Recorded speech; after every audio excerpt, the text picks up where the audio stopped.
Abra sua Bíblia comigo. Em Romanos, capítulo 11, versículo 36. Pois dele, por ele e para ele são todas as coisas. A ele seja glória para sempre. Amém. Pode sentar. Eu quis começar com esse versículo para que a gente entenda, para que a gente tenha um embasamento para aquilo que nós vamos falar essa noite. Tudo que nós vamos falar aqui, daqui para frente, tem que ter este princípio muito forte em nosso coração e nossa mente. Todas as coisas são para Ele. Todas as coisas vieram dEle. Tudo é por Ele. Nada que possa acontecer em nossas vidas, primeira coisa, nada é por acaso. Na vida de um homem e de uma mulher cristã, nada é por acaso. Existe um propósito em tudo. E tudo deve glorificar o nome do Pai. Nós temos que ter isso muito vivos em nossa mente. Sabe por quê? Porque normalmente, quando nós estamos vivendo a nossa vida, fazendo as nossas coisas, as coisas começam a acontecer, ou alguma coisa acontece, e aquilo vem contra a nossa vida, o nosso primeiro pensamento é: poxa, mas comigo? Por que está acontecendo isso? Poxa, mas eu não merecia isso. Poxa, mas eu sou tão bom, eu vou para a igreja, eu volto, eu prego, olha, eu toco. Poxa, por que comigo? E nesse momento, a gente se esquece desse versículo. E nesse momento, são nesses momentos, que eu não sei se acontecem com vocês, mas acontece comigo às vezes.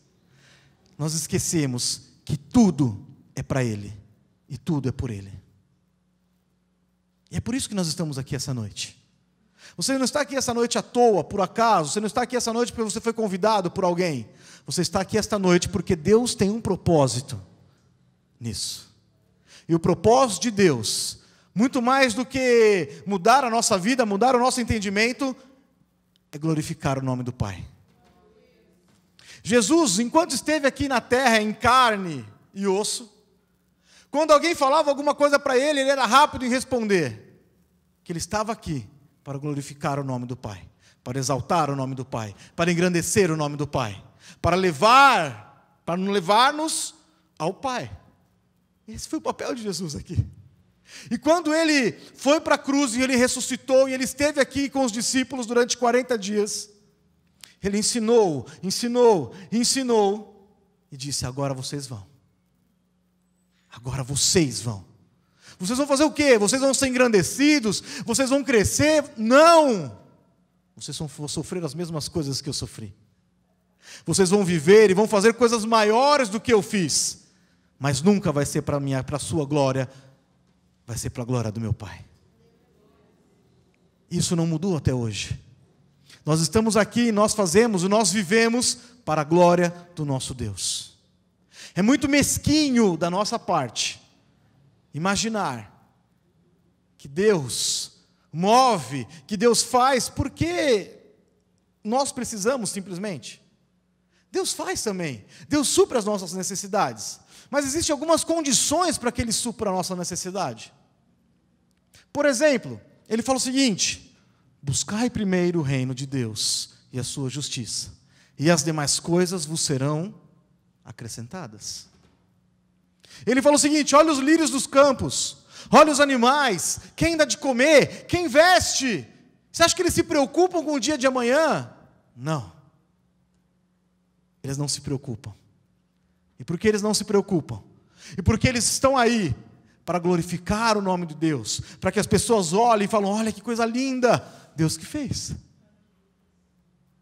Olha que maravilha. É a criação de Deus.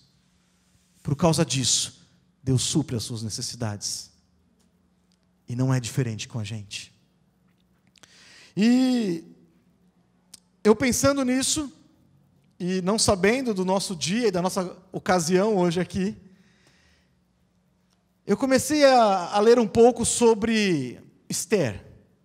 E é sobre ela que eu quero falar um pouco essa noite com vocês. Ó. Esther é uma mulher de Deus. Abra sua Bíblia comigo, então, no livro de Esther, capítulo 4.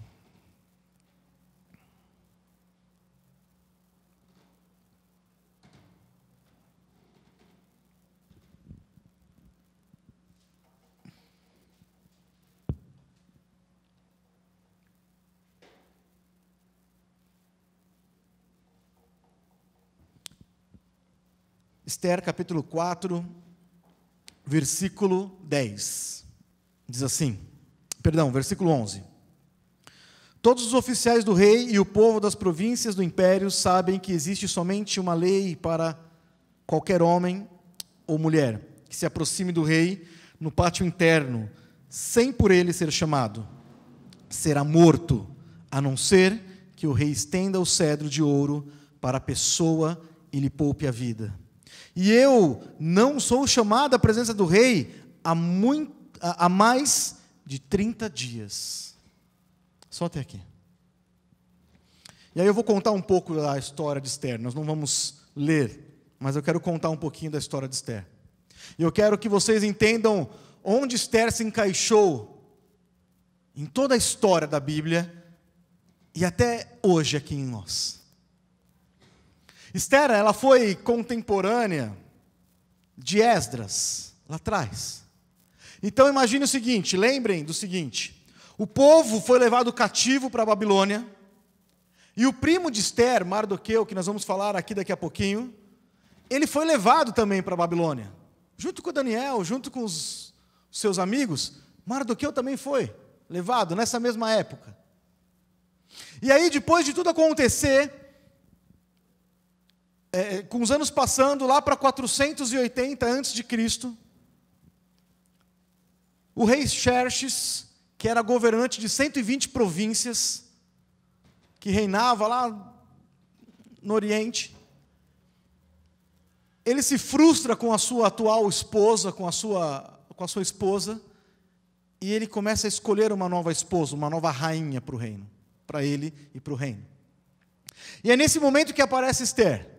Esther, junto com o seu primo Mardoqueu, que cuidou dela, que criou ela era órfã, ela não tinha família. Ela muito provavelmente nasceu no exílio, provavelmente ela nasceu no exílio, ela não conhecia Jerusalém, ela não sabia quem era o seu povo direito, mas ela tinha as raízes. Mas ela nasceu lá, no cativeiro. Neste momento da história, o povo já tinha sido liberado para voltar para Jerusalém, o templo já havia sido restaurado por Esdras, e nós estávamos numa lacuna de tempo, até que Esdras e Neemias voltassem para reconstruir os muros. Esse é o contexto histórico. É nisso que Esther se encaixa. E aí nós vemos, conforme a história vai passando, que ela é levada para o reino, e depois de algumas escolhas, o rei escolhe Esther como a sua rainha.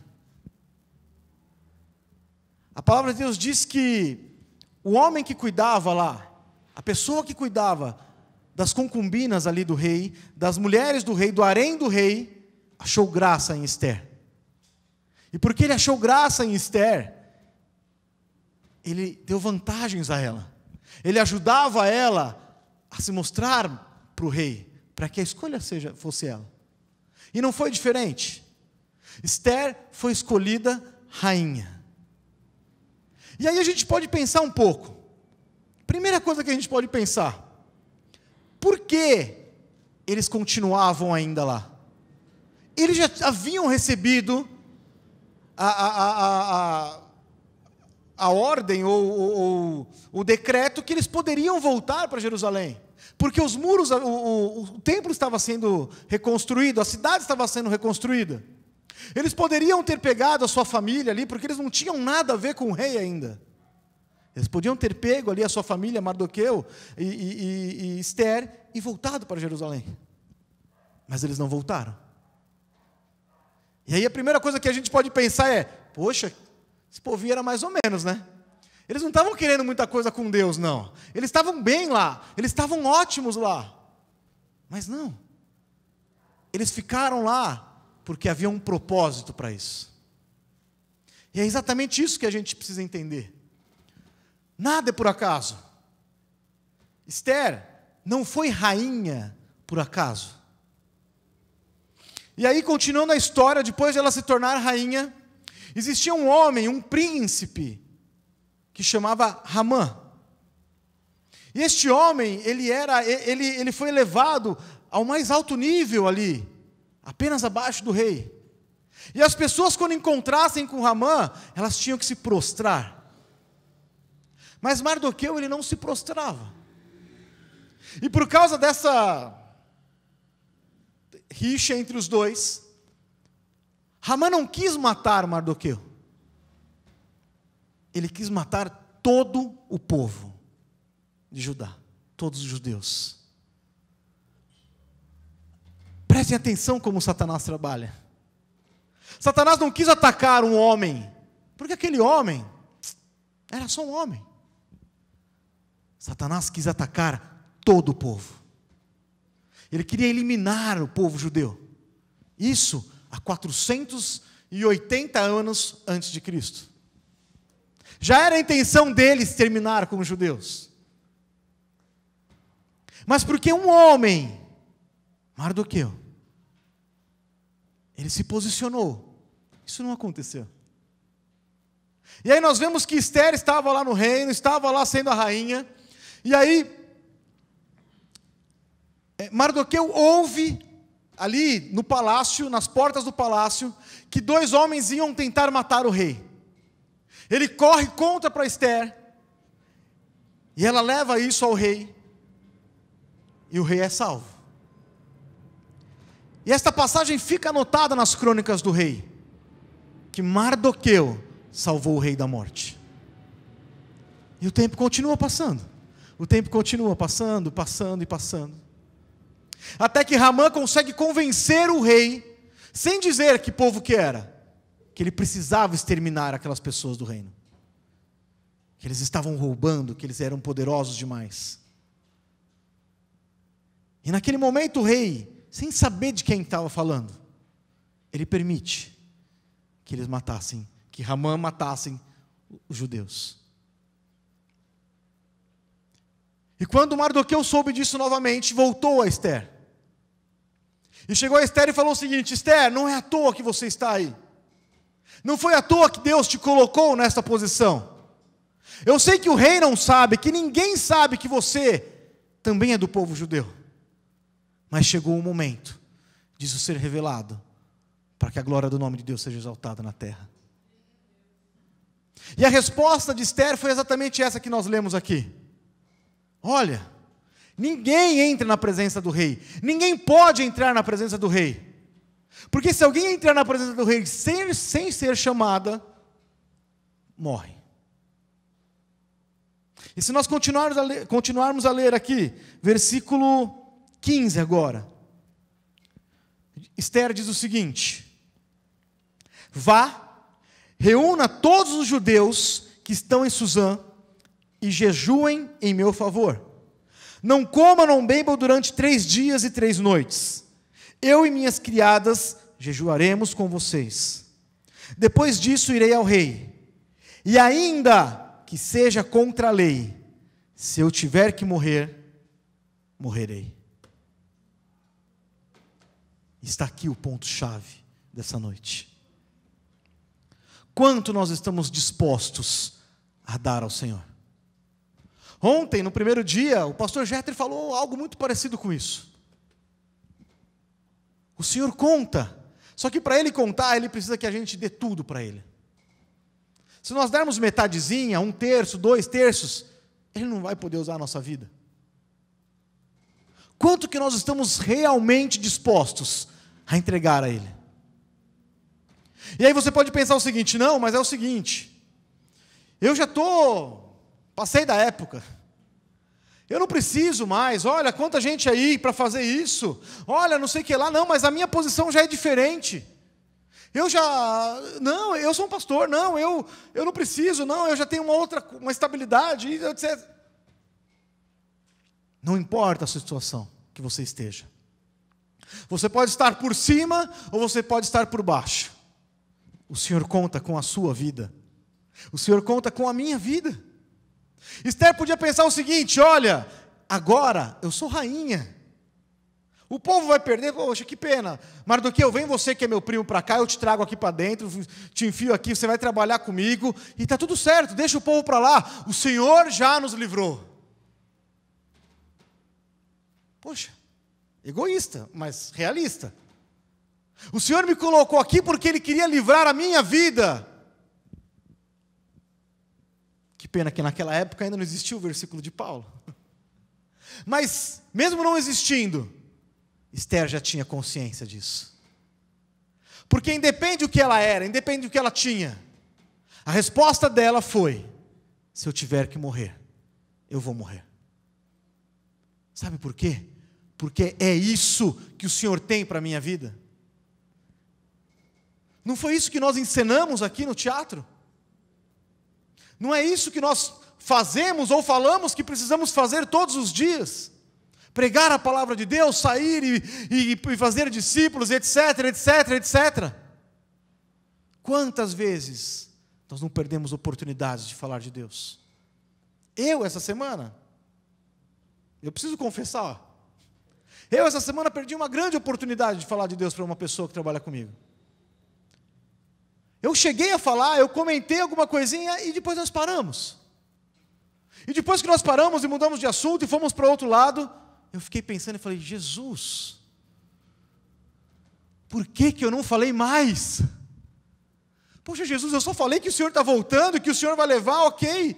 Mas eu podia ter perguntado para ele onde ele ia passar o resto da vida dele. Eu podia falar para ele que Jesus estava vivo, e que Jesus ressuscitou e que tinha poder para salvar e para curar.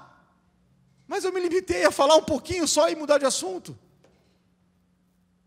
Eu falei: Jesus, me dá outra oportunidade, me perdoa. Porque eu preciso falar do Senhor. E não interessa para quem é. Não interessa por que é, não interessa onde eu estiver. Se o Senhor me colocou naquela posição, se o Senhor colocou aquela vida na minha frente, eu preciso glorificar o nome de Deus. E a gente precisa entender e viver isso. E eu estou contando a minha experiência. Não, nós não somos perfeitos. Pastores não são perfeitos. Desculpa eu falar isso para vocês assim, deixar vocês tristes. Não saiam da igreja. Mas é verdade. As mesmas dificuldades que você tem aí, pode ter certeza que nós temos também. Mas é nesse momento que o Senhor espera que a gente busque a Ele. É nesse momento que a gente ouça e fala o seguinte: espera aí, se o Senhor me colocou nesta posição aqui, eu não posso, não é por mim, não é porque eu tenho nada para oferecer, é porque eu preciso glorificar o nome do Pai. Onde o Senhor tem te colocado? Talvez o Senhor não tenha te colocado em cima de um púlpito, mas o Senhor tem te colocado do lado de homens e mulheres que precisam ouvir de Deus, que precisam ver em você algo diferente, que precisam aceitar a Jesus como Senhor e Salvador. E se você está do lado dessas pessoas, é você que o Senhor quer usar. O Senhor podia usar qualquer coisa, qualquer pessoa, mas Ele fez todo um enredo, toda uma história, para que Esther chegasse no trono, para que ela fosse usada. Olha só a consequência disso tudo. Como eu disse, Esther, ela está ali, numa lacuna entre Esdras e Neemias, o restaurador do templo e o restaurador dos muros de Jerusalém. Pense o seguinte: se essa matança começa lá em cima, e vem um decreto do rei dizendo o seguinte: exterminem todos os judeus, nenhum vai ficar vivo. Será que essa obra seria completa na vida de Neemias lá embaixo?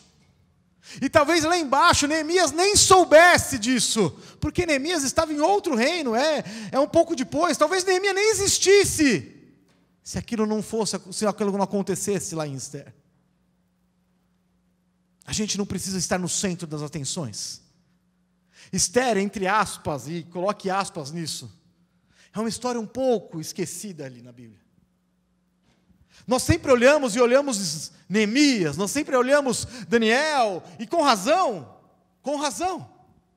Mas preste atenção, se uma mulher, lá no reino, lá em cima, não tivesse tomado uma posição perante o Senhor, talvez todo o resto teria sido finalizado. Talvez Neemias teria muito mais problema em restaurar os muros, porque os homens, os seus vizinhos, teriam um decreto na mão dizendo o seguinte: extermine esse povo. Mas a obra do Senhor é completa. As coisas acontecem na nossa vida não é à toa. Essa semana eu pude contar para uma outra pessoa como foi que o Senhor me colocou, trouxe a minha esposa. Vocês sabem disso, eu não vou contar de novo. Senão, pô, de novo, todo culto. Mas o Senhor fez algo tão louco, me mudou de emprego, que eu estava há 8 anos, me fez eu ir lá para um outro lugar de São Paulo, me fez mudar de emprego, meu pai teve um infarto. Preste atenção, tudo começou porque meu pai teve um infarto. Nós estaríamos viajando naquela semana, e a gente não foi viajar. E porque nós não fomos viajar, uma pessoa me ligou para me oferecer um emprego, eu fui lá fazer uma entrevista, e eu nem precisava. Agora você imagina se eu estivesse do outro lado do Brasil, como eu estaria. O cara ia me ligar e ia falar o seguinte: amigo, eu estou empregado, eu estou de férias, um abraço, tchau. O Senhor prepara todas as coisas. Eu poderia ter olhado para aquilo lá, e nós poderíamos ter olhado lá para o infarto, para a coisa que aconteceu com meu pai, e falado: nossa Deus, como o Senhor permite que isso aconteça, e não sei o que lá, e não sei o que lá. Mas e se não tivesse acontecido? Tudo existe um propósito. E todo o propósito de Deus nessa terra é para glorificar o nome dEle.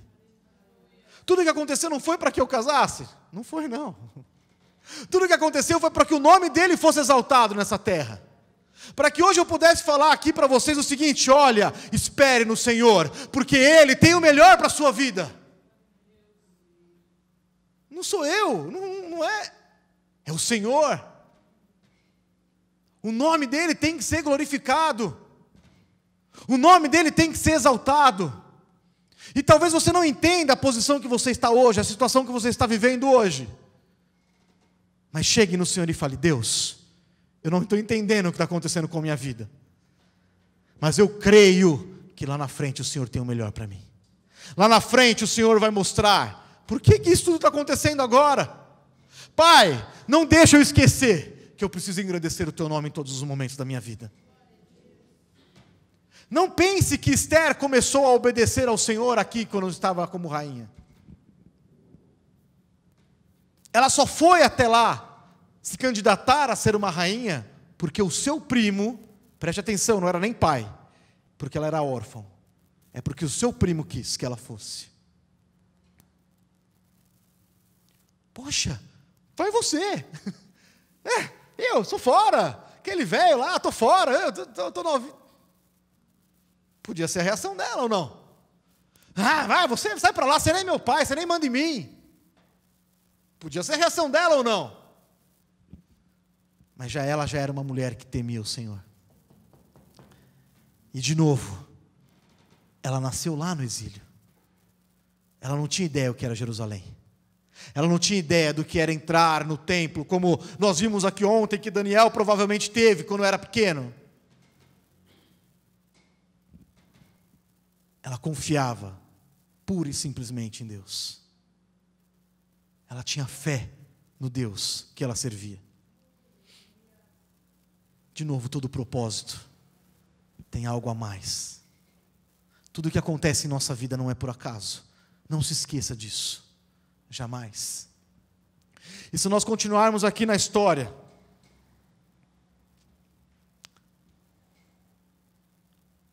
o povo ali jejua durante 3 dias em oração, ela também faz esse jejum,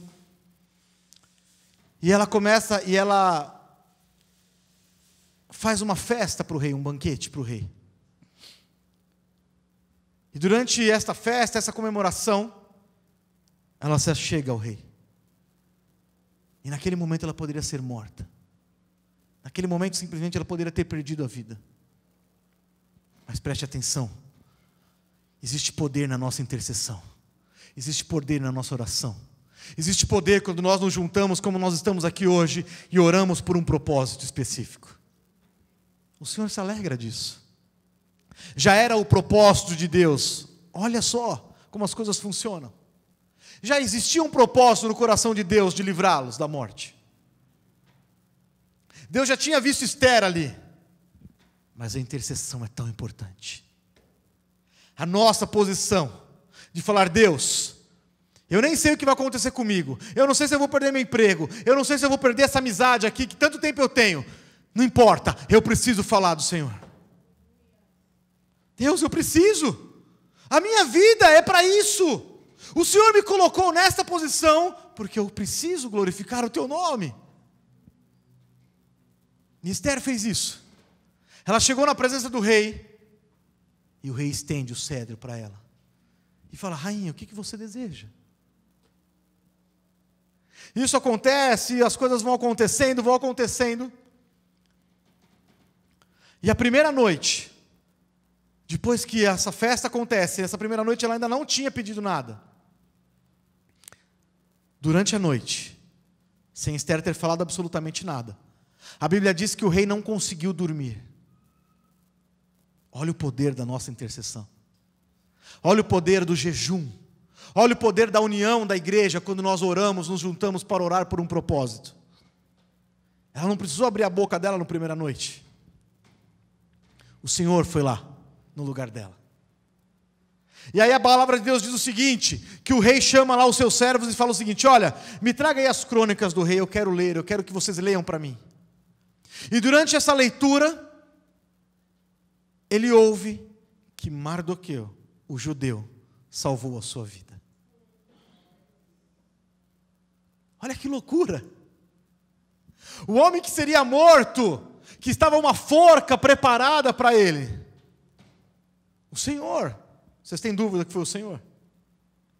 Incomoda o coração do rei, tira o sono do rei, e faz ele ouvir quem foi o homem que salvou a sua vida.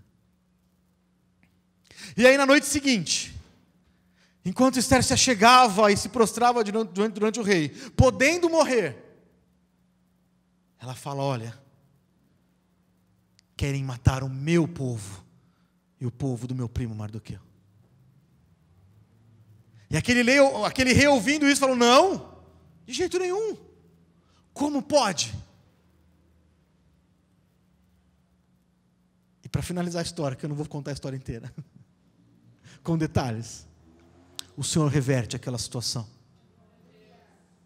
O Senhor pega Mardoqueu, e não é pela exaltação de um homem, mas a exaltação de um Deus, e coloca aquele homem que seria morto, e exalta ele para que todo o povo visse. Coloca ele como o mais alto escalão daquele reino. E todos, a Bíblia diz todos, olhavam para Mardoqueu e viam uma pessoa diferente. Todos gostavam, amavam a ele. É assim que o Senhor faz. Mas sabe por que o Senhor conseguiu fazer isso na vida de Mardoqueu? O exaltou, entre aspas, e colocou ele, porque aquilo não estava no coração dele. Porque aquilo não fazia parte dele. O que ele queria realmente era glorificar o nome de Deus. Era salvar o seu povo. Ele, como representante ali, ele tomou para si as dores do seu povo. E falou: não posso permitir que o meu povo morra. E mesmo que eu morra, mesmo que Esther morra, nós vamos tentar fazer alguma coisa. Nós fazemos parte de um povo. Você faz parte de um povo, eu faço parte de um povo nessa terra. E nós precisamos fazer a mesma coisa. Não importa se nós seremos exaltados, não importa se nós seremos mortos, o que importa é que o nome dele seja glorificado nessa terra. E eu pergunto novamente: quanto que nós estamos dispostos a dar a Deus? Não adianta nós falarmos o seguinte: Deus, olha, eu dou o meu tempo que eu estou na igreja para o Senhor, 2 horinhas lá por dia, tá bom, não tá? Não, não tá bom. O Senhor quer a sua vida por inteira. O Senhor quer pegar a sua vida e transformar a sua vida, até a ponto das pessoas olharem e falarem: nossa, mas quem é essa pessoa? Essa não é a mesma pessoa que eu conhecia há 10 anos atrás, há 5 anos atrás, há 1 mês atrás. Não pode ser. Olha como está diferente. Só que as pessoas não vão parar aí. Elas vão identificar Deus em nossas vidas. Nós precisamos identificar Deus. Nós precisamos que a nossa vida glorifique o nome do Pai em todos os momentos. E não importa onde nós estivermos. Você está disposto a isso hoje? Não é uma tarefa simples. Não é uma tarefa que nós vamos fazer muitas vezes de bom grado. Esther estava morrendo de medo. É claro aqui quando ela diz: olha, mas se eu for lá eu posso morrer. E aí Mardoqueu lembrou ela. Falou: você pode mesmo. Mas para que você está aí então? Ela falou: você tem razão. Se eu estou aqui é porque o Senhor deseja me usar para alguma coisa. Por que você está aqui essa noite? O Senhor quer usar a sua vida. O Senhor quer transformar a sua vida. E muito mais do que isso, o Senhor quer transformar as vidas que estão em sua volta. Seja um agente dessa mudança. Um homem, uma mulher, que onde pisar as plantas dos pés, vai levar o nome de Cristo. Feche seus olhos. Fale com o Senhor agora.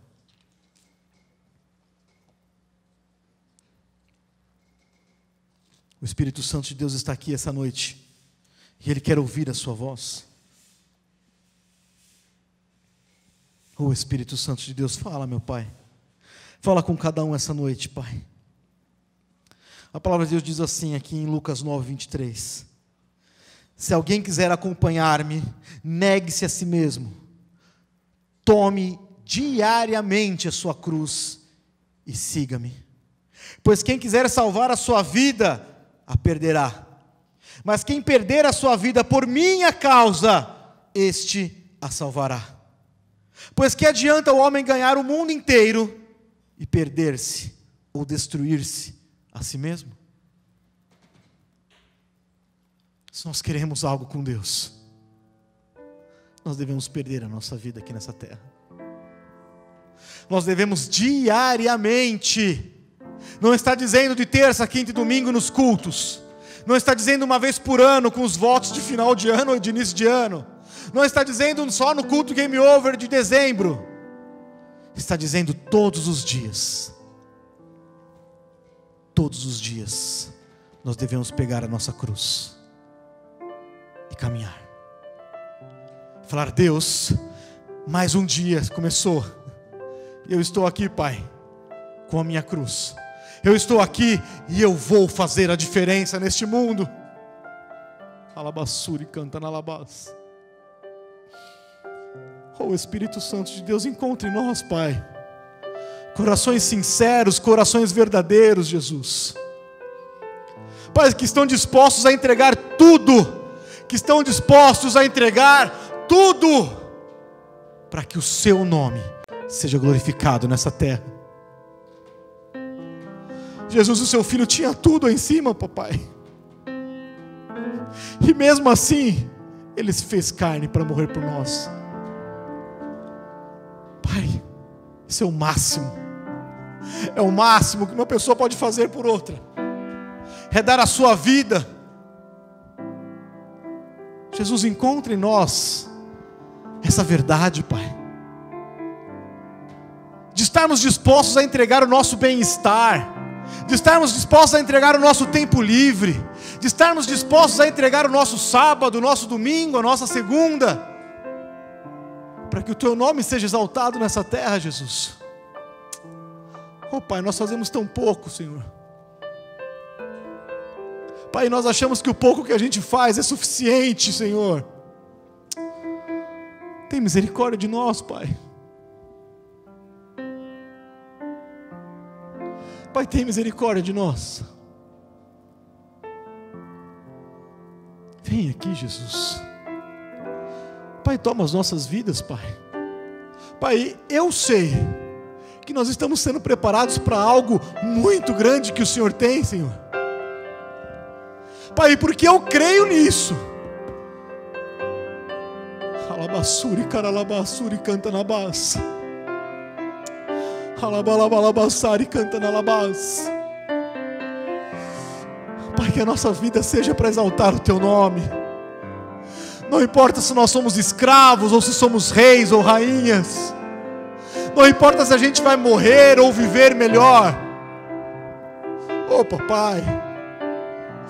Alabassuri, caralabás. Pai, encontra aqui homens e mulheres dispostos a se doarem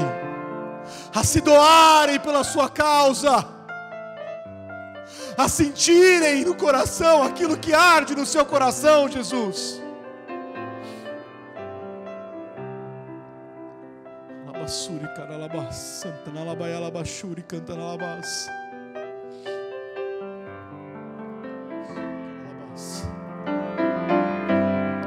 Vem, Espírito Santo, e nos convence, Pai. Pai, nós não queremos mais sair daqui com a consciência pesada. Nós queremos sair daqui, meu Pai, caminhando de uma forma diferente.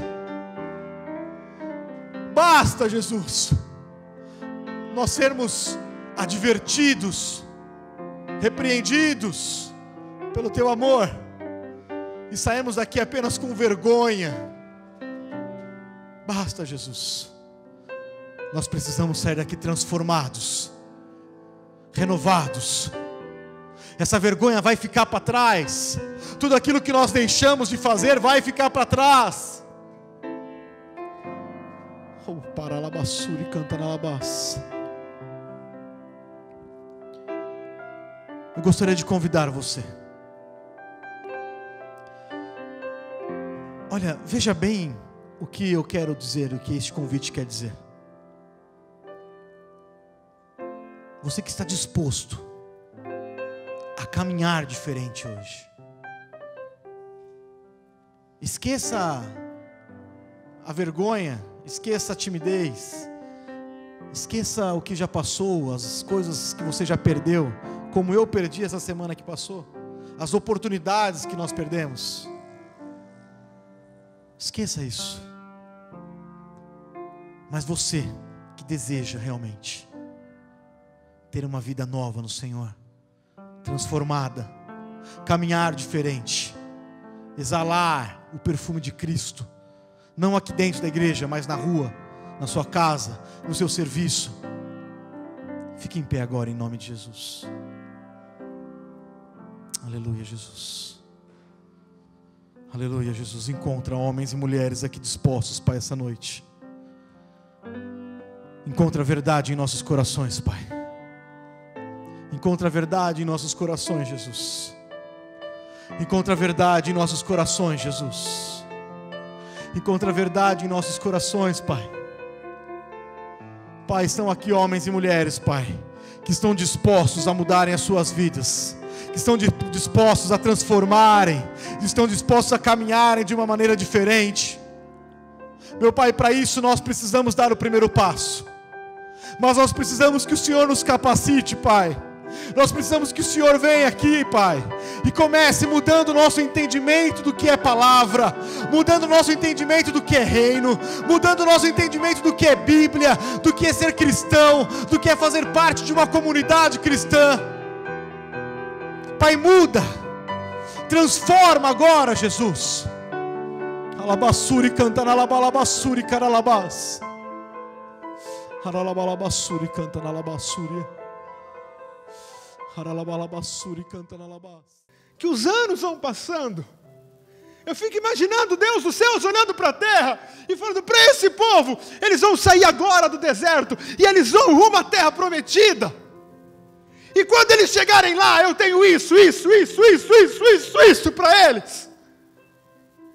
E eles foram retardando disso acontecer, sem mancha e sem culpa diante dele. Eu comecei a lembrar desse versículo e falei: cara, sem mancha e sem culpa diante dele. E aqui tem algumas coisas interessantes nesse versículo. Tem 3 coisas aqui que nos chamam a atenção. A primeira que podia estar só sem mancha. E talvez para nós já daria para entender que sem mancha é sem culpa. Mas ele deixou claro.